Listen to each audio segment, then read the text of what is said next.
We'll come back next week and lay new sod. She cringes as a worker drives a bobcat onto the yard and digs its teeth through the turf. The machine creaks and moans like a monster lamenting its dead child. It scratches at the ground and digs a hole the size of a human grave. Yvette sits at her computer, slumped like a semicolon, grading compositions for her online class, correcting the same errors she's been correcting for centuries when the city workers leave. She knows they have left because Mr. Frodo Baggins, her beloved Jack Russell, stops whining and pacing like an expectant father and settles at her feet beneath the desk. The rock concert has ended, so she steps out the door with Frodo to inspect the gaping hole and to mourn what was once a beautiful yard. She walks past a UPS box left on her front porch, probably fishing or golf supplies for Devon, to expect the young live oak perched on the edge of its grave, its roots exposed. Beside the tree, and also exposed, is Tommy's hamster skeleton in its shoebox. She recalls the way it used to spin in its wheel, round and round, going nowhere. Sizzle, sizzle, sizzle, sizzle. She steps out of her flip-flops into the squishy mud for the lid. She picks up clumps, like a child making mud pies to reinter the tomb so the children won't see it. Then she squats beneath the tree and covers its roots, tucking them in beneath a blanket, hoping, like a new mother, it will thrive.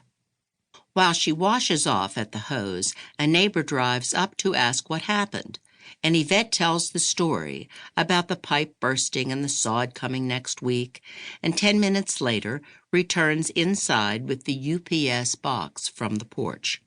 She sets it on the counter and studies it. It isn't heavy, about 2 feet wide, a foot deep, and a foot high. She finds her own address on the mailing label, but above it is a name she doesn't recognize. Mona Smith. Her mind searches like a computer database. Mona Smith. Nothing comes up. There's no match.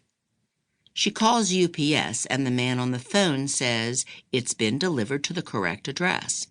But there's no Mona Smith at this residence. Sorry, ma'am. I'll call the sender and get back with you. The red light on her answering machine blinks like a broken traffic light. Someone must have called while she was out front. She presses the button.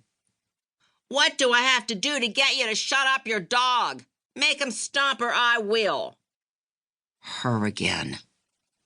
Yvette fights the urge to run to the backyard and scream over the fence.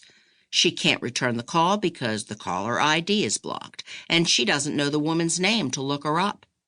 Good thing, too, because Yvette wants to let her know exactly what she thinks of her. She'll write her a letter, that's what she'll do. She'll say, quit screaming at my kids over the fence and leaving threatening messages on the phone. She'll say, we made Frodo an indoor dog because of you, even though Devon never wanted an indoor dog.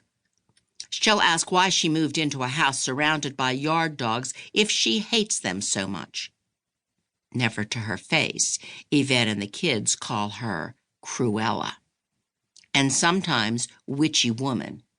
But in her letter, Yvette addresses her as Dear Neighbor.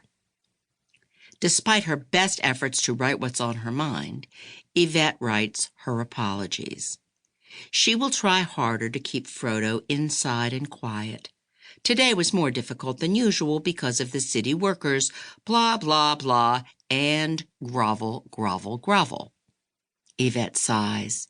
She has no backbone. No backbone.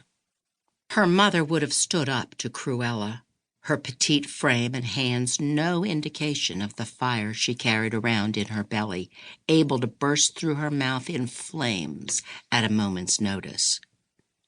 Yvette remembers her mother making homemade cookies for the whole block of kids that always came to Yvette's to play because her mother was the only one who'd allow it.